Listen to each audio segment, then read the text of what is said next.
Vamos direto ao ponto na nossa análise de hoje. A manchete que estampou todos os jornais foi super clara. O Banco Central cortou os juros. Mas a realidade por trás desse corte esconde um cenário muito mais fascinante e bem mais complexo do que uma simples comemoração econômica. Entender o que motivou essa decisão e os recados ocultos nos documentos oficiais é simplesmente fundamental para a gente conseguir projetar os próximos passos do mercado.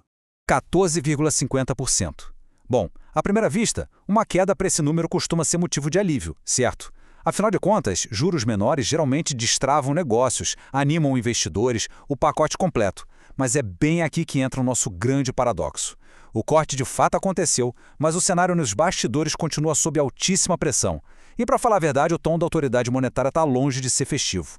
Pense na economia como um carro. O Banco Central definitivamente não está pisando no acelerador para a festa começar.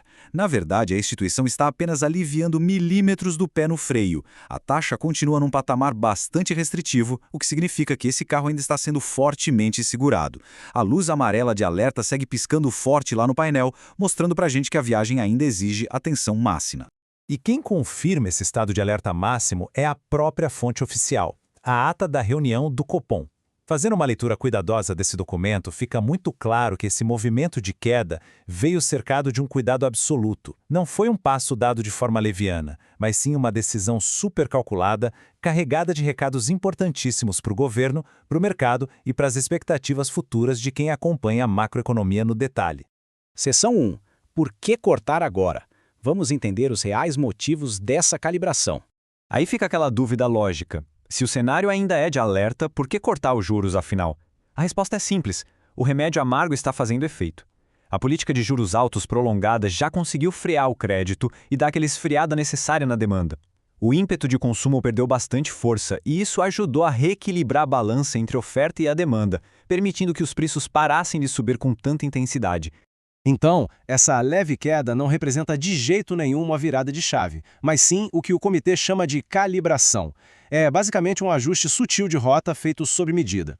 Como a economia já deu essa esfriada, abriu-se uma pequena janela para aliviar a tensão, mas sem abandonar aquela postura dura no combate à inflação. Ou seja, a restrição continua lá, só está um pouquinho menos severa do que antes.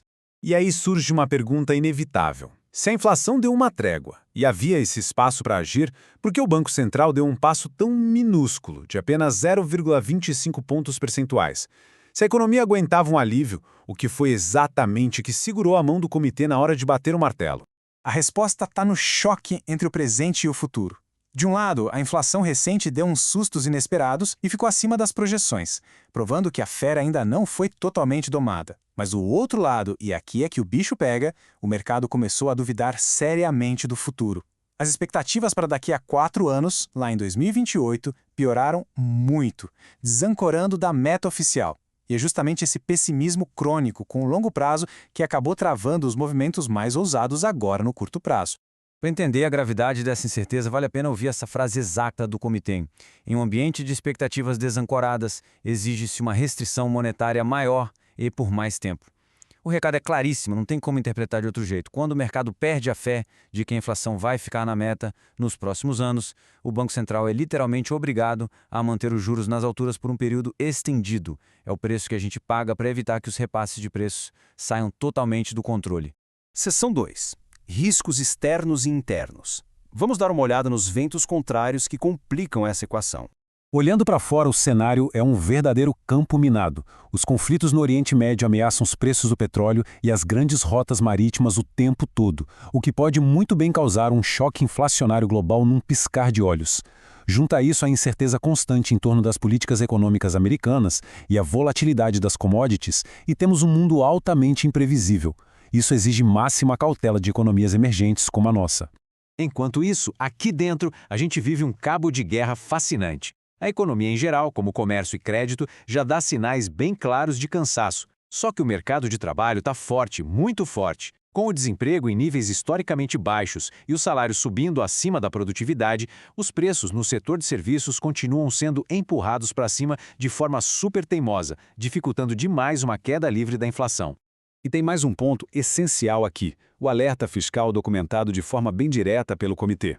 é um aviso factual de que a ausência de disciplina fiscal, o esmorecimento de reformas e a expansão do crédito direcionado podem forçar o país a precisar de uma taxa de juros neutra ainda mais alta no futuro. Basicamente, os dados estão mostrando que, sem políticas previsíveis e críveis nas contas públicas, a batalha técnica contra a inflação fica não só mais demorada, como significativamente mais cara para todo mundo.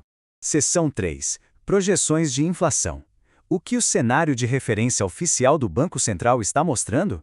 Bom, indo direto para as contas oficiais, o horizonte do último trimestre de 2027 até que traz um alento, apontando a inflação para a proximidade da meta, na casa dos 3,5%. Mas aí entra o grande problema, o ano de 2026. A projeção oficial para esse período mais próximo ainda está desconfortavelmente alta, lá na casa dos 4,6%. E isso, com certeza, incomoda profundamente os formuladores de política monetária.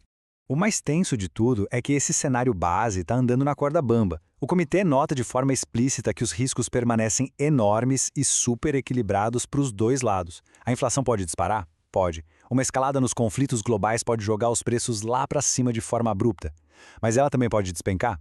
Certamente, caso a economia interna dê uma freada muito mais brusca do que os modelos atuais estão prevendo.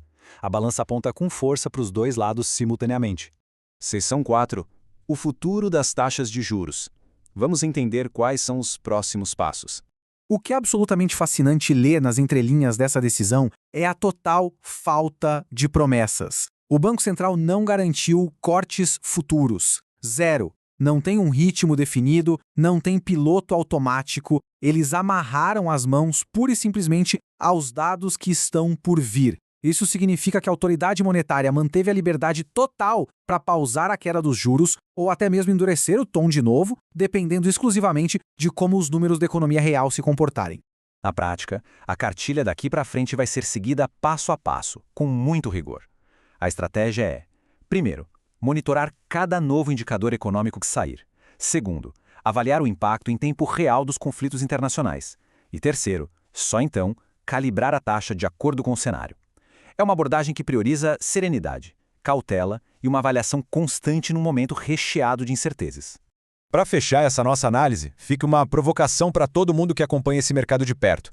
O foco da discussão deve ser a manchete celebrativa do corte ou o cenário extremamente perigoso que existe por trás dele.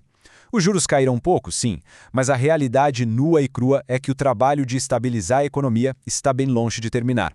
Diante de tantas pressões globais, desafios fiscais e expectativas desancoradas, a grande questão é: estamos prestando atenção aos ruídos passageiros de curto prazo ou aos sinais vitais que vão ditar o nosso futuro econômico?